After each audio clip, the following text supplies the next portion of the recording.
So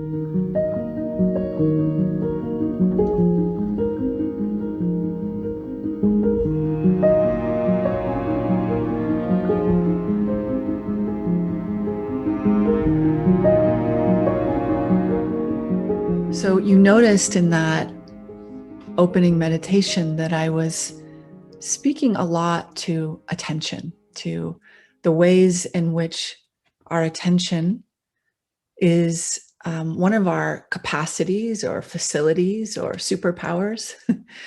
um, in a way, I think of it really as the primary currency of, of the human experience, right?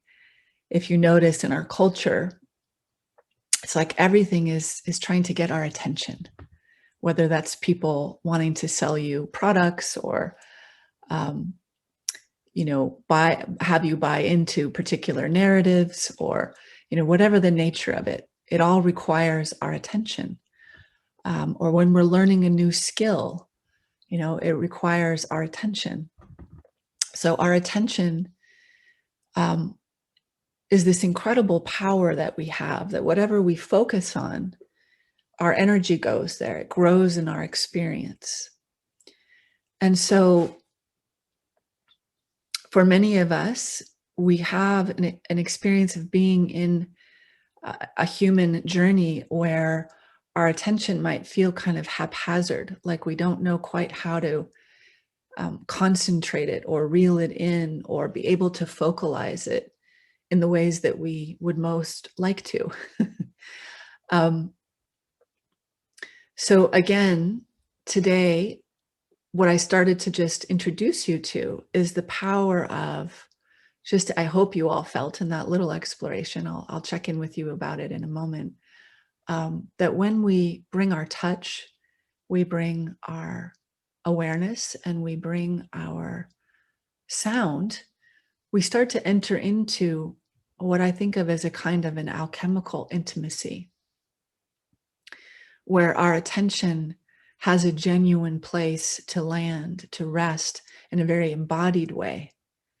And from that space, we begin to have more choice about how we're choosing in each moment, what we're choosing to bring our attention to. So we have more agency.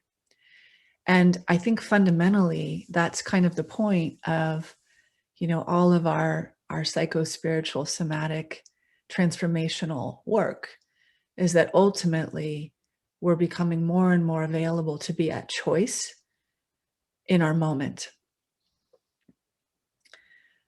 not just run by the dictates of our conditioning, of our history, of our nervous system patterns and habits and reactions, not just pulled out all the time by, our text alerts, our, I think these days, this is really a thing with all of the technology that's constantly pulling our attention different directions. So we have to, in a way, hone in that incredible power that we have, and begin to be more at choice about, what do I actually want to create with my moment? What do I actually want to choose with my moment by placing the currency, the power, the juice of my attention?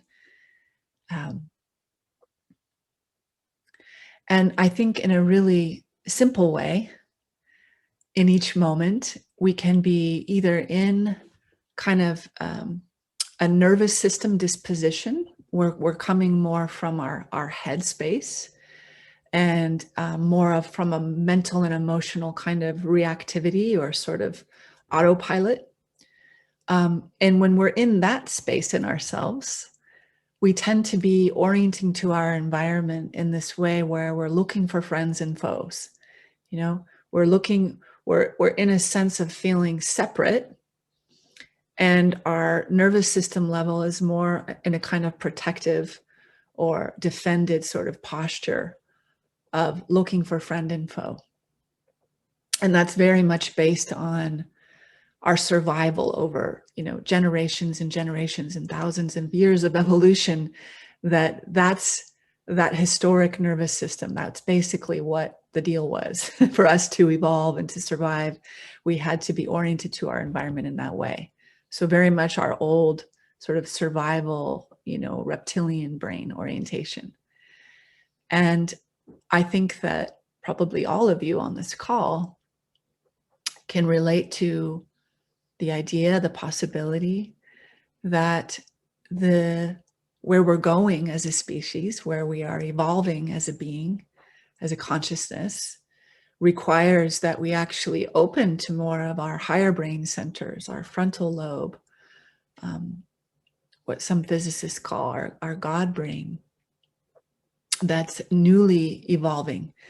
And to access that space and more of our fundamental trust, openness, relaxation, more of a dissolve of our separate self sense, then we come into more of our heart space, more of our primary relationship with this deeper self.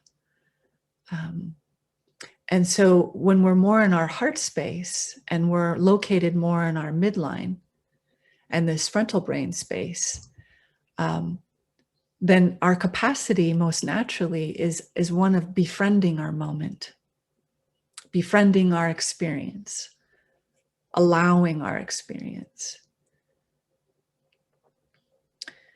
And from my perspective, that's in a way kind of what we're up to. In a way, that's the challenge, that's the work, that's the invitation, being alive in bodies at this time. And the more that we reference ourselves from this deeper, more essential seat, and we cultivate this seat, and we allow more of a charge of our life force here, then we're less and less prone to leaving through this sort of nervous system kind of draining our energy, draining our life force, dissipating ourselves. And we grow more and more concentration of our vitality. And this capacity that I'm speaking to becomes more spontaneous, more of our go-to come from, rather than so much those old, more reactive mental and emotional spaces. So the practices that we'll be exploring today are very much a way that we can get right inside of this and begin to explore